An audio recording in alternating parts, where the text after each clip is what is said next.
When a government has to choose between its survival and its people's lives, that is not a political crisis. That is a countdown.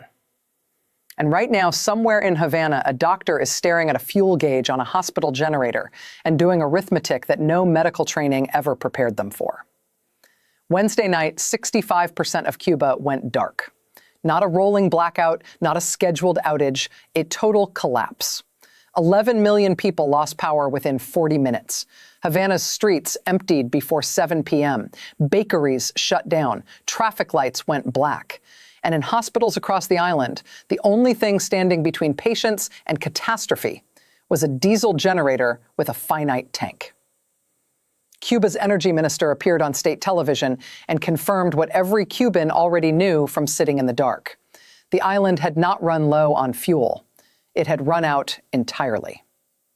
The word he used was agotadas, gone. If you have followed this crisis at all, hit subscribe right now, because what happens in the next 72 hours could rewrite 67 years of history, and we are covering every hour of it. Thursday morning, the United States put $100 million on the table. Food, medicine, fuel, distributed through international organizations, not Cuban government ministries. The written statement sounded like humanitarian relief.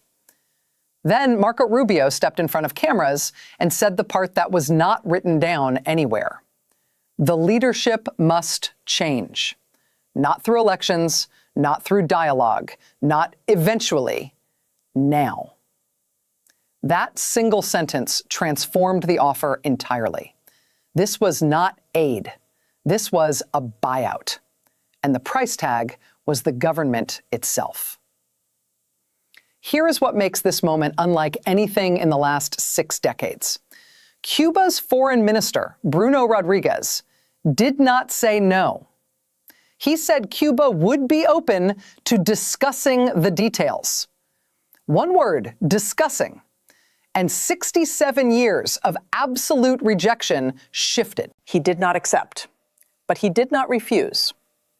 And in authoritarian systems, a moved red line does not move back. Now, here is the part most coverage is completely missing. The offer is designed to work whether Cuba says yes or no. If Havana accepts, the regime change condition triggers a transition Washington controls. If Havana refuses, that refusal becomes the proof that the government chose its own survival over 11 million people sitting in the dark. The offer is the weapon. The answer almost does not matter. Washington structured this with the precision of a siege, not a sudden strike, but a slow, methodical closing of every exit. First came the fuel blockade. Then banking sanctions, then the GISA designation, then the Starlink offer designed to be refused, then the failed state language, then the military photographs. Each step was a door closing. And now, with generators counting down and hospitals measuring their futures in hours, Washington placed the offer on the table at the exact moment saying no costs the most. The timing is not compassion. The timing is leverage. And it is the most precisely deployed leverage in modern Western Hemisphere diplomacy. Share this video if you think people need to understand what is actually happening here, because the headlines are not telling the full story. Russia called it blackmail disguised as humanitarianism. Foreign Minister Lavrov issued a formal statement of condemnation. Moscow shipped 300,000 barrels of crude to Cuba last month, a fraction of what the island needs, but enough to signal loyalty. China extended a $400 million credit line to Cuba just weeks ago. Beijing reaffirmed support for Cuba's sovereignty in formal diplomatic language. President Trump raised Cuba directly with Xi Jinping this week, asking China to stop financially supporting the island. Xi's response was not included in the official White House readout. But here is the detail that cuts through all the statements, all the condemnations, all the sovereignty rhetoric. Neither Russia nor China offered to match the $100 million. Neither offered enough diesel to keep hospital generators running past 72 hours.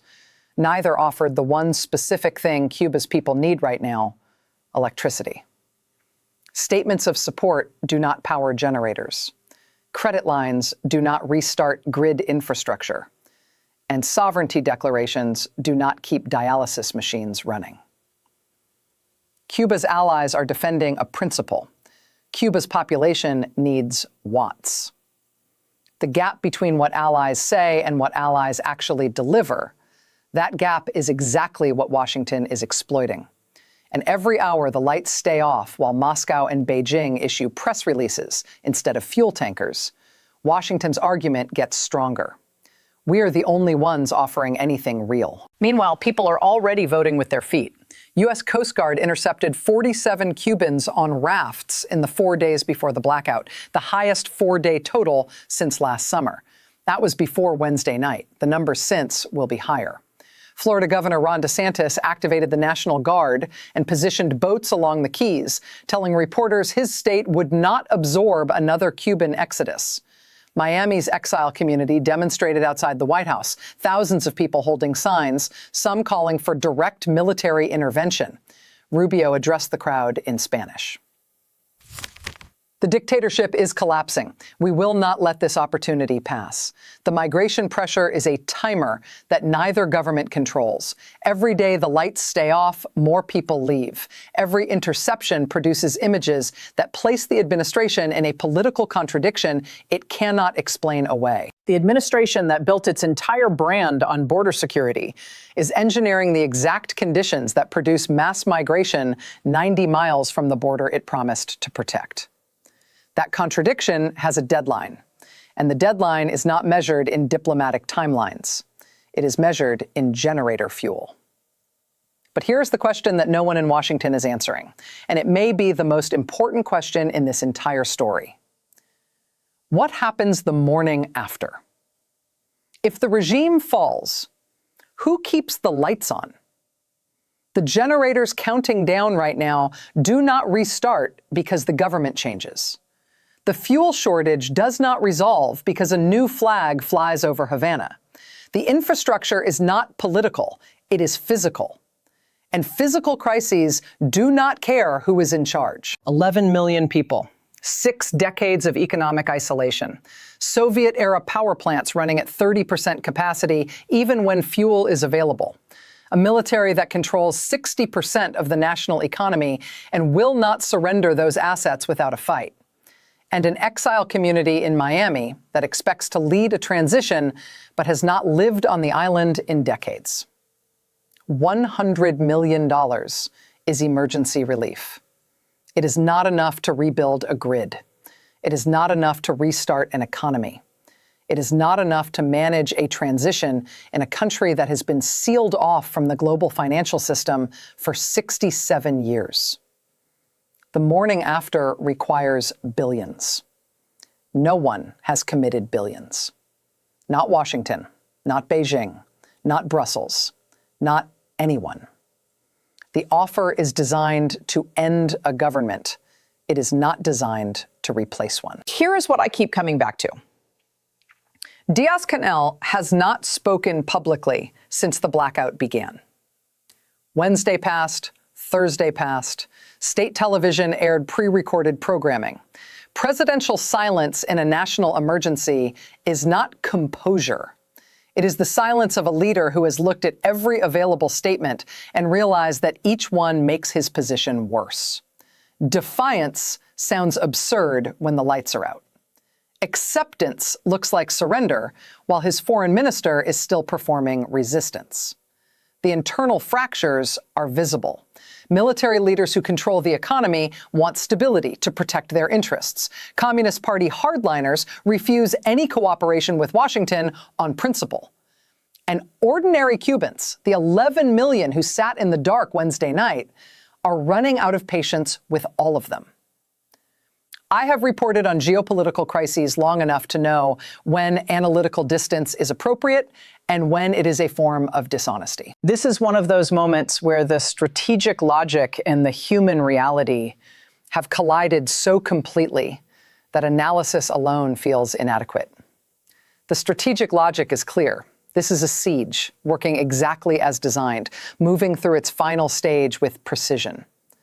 The human reality is also clear.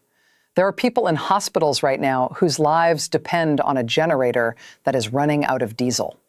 Both of those things are true simultaneously. And I find, after covering this story daily since the fuel blockade in January, that I do not know how to hold both of them without acknowledging that something here exceeds what political analysis can fully contain. So I want to ask you something directly. If you were Diaz-Canel right now, generators counting down, lights out across the island, hospitals measuring their futures in hours, $100 million on the table, and the price is your government, what would you do? Accept the offer and end 67 years? Or refuse it and watch the countdown reach 0? There is no clean answer. That is the point. Leave your answer in the comments below and tell me why. Because the most important analysis of this crisis is happening right here, not on cable news. If this video helped you understand what is actually at stake, hit the like button now. It takes 1 second, and it helps this reach people who need to see it. We update this story every single day. Subscribe so you never miss a development. Because from this point forward, we are counting in hours, not days.